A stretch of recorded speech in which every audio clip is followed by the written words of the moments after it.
Sir अपनी class में students को एक कहानी सुना रहे थे। तो वो कहानी इस तरह की थी कि एक समुद्र में बड़ा जहाज जा रहा था और बहुत सारे यात्री उस पर सवार भी थे। अचानक से एक एक्सीडेंट होता है और जहाज खराब हो जाती है। जहाज का कैप्टन ये अनाउंस करता है कि सारे यात्रियों को फटाफट से ये जहाज खाली करनी होगी क्योंकि ये डूबने वाली है। फिर लाइफ बोट जो है उस पर सवार होने के लिए लोगों की भीड़ लग जाती है। हर एक चाहता है कि मुझे पहले सवार होने का मौका मिल जाए। लगभग सारे यात्री सेफली किनारे पर पहुंच भी जाते हैं। रेस्क्यू टीम्स भी आ जाती है, लेकिन एक आखिरी वक्त आता है जब जहाज बस डूबने ही वाला होता है। सिर्फ एक ही लाइफ बोट बची होती है, लेकिन जहाज पर जो दो लोग थे, एक उनमें से शादीशुदा जोड़ा था जो जहाज पर ही रह गया था। उन दोनों में से जो पति होता है वो अपनी पत्नी को जोर से धक्का देता है जहाज की तरफ और खुद कूदकर लाइफ बोट पर बैठ जाता है और किनारे की तरफ जब जा रहा होता है तब जहाज डूब रहा होता है, जिस पर वो पत्नी खड़ी होती है। वह चिल्लाती है और कहती है अपने पति से कुछ। प्रोफेसर ने अपनी कहानी बीच में रोक करके बच्चों से पूछा कि क्या लगता है क्या कहा होगा। मोस्टली बच्चों ने ये जवाब दिया कि सर उसकी पत्नी ने कहा होगा आई हेट यू, मैं तुमसे नफरत करती हूँ, मैंने इतना प्यार किया लेकिन तुमने धोखा दिया, ये सब कहा होगा सर। हो सकता है कहा हो कि तुम बड़े सेल्फिश हो, मतलबी निकले हुए हो। एक बच्चा चुपचाप होकर बैठा था तो उसको प्रोफेसर ने पूछा कि आप बताओ क्या कहा होगा उस पत्नी ने अपने पति को। उस बच्चे ने कहा कि हो सकता है पत्नी ने अपने पति से कहा हो कि हमारी बच्चों का ख्याल रखना। प्रोफेसर चौंक गए और कहा सही जवाब है, लेकिन तुम्हें कैसे पता, तुमने कहानी सुन रखी थी क्या?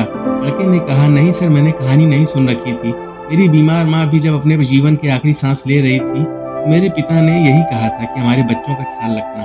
प्रोफेसर दुखी हुए, फिर उन्होंने कहा कि आपकी बात सही है, उस पत्नी ने अपने पति से यही कहा था कि हमारे बच्चों का ख्याल रखना। उन्होंने कहानी आगे बढ़ाई। उन्होंने कहा कि उस जहाज पर जो महिला बची थी वह जहाज बस डूब गया और महिला की मौत हो गई।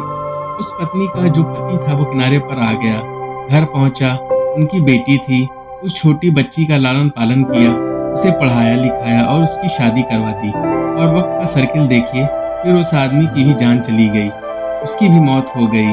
जो बेटी थी वह एक दिन अपने घर पर मायके से आई हुई थी और घर की साफ सफाई कर रही थी और सामान सारा देख रही थी।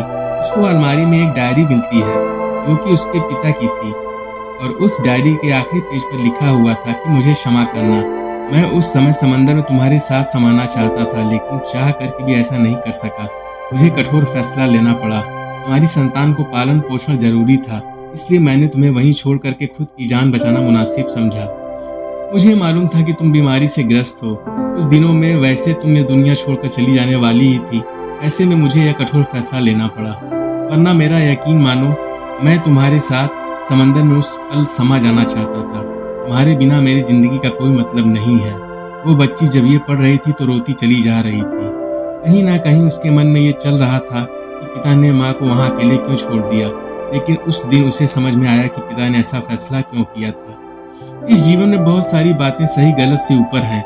बहुत सारी बातें बहुत कॉम्प्लेक्स होती हैं, बहुत जटिल होती हैं, जिन्हें समझ पाना बड़ा मुश्किल होता है हमारे लिए। और हम में से काफ़ी लोग यह बस तुरंत रिएक्ट कर देते हैं, बात बोल देते हैं, सोचते नहीं, विचार नहीं करते, इमीडिएटली रिएक्शन देते हैं। आप ऐसे करते रहेंगे तो लोगों को खोते रहेंगे। प्रतिक्रिया देना बंद कीजिए, लोगों को जज करना बंद कीजिए, लोगों से प्यार करना, मोहब्बत करना शुरू कीजिए।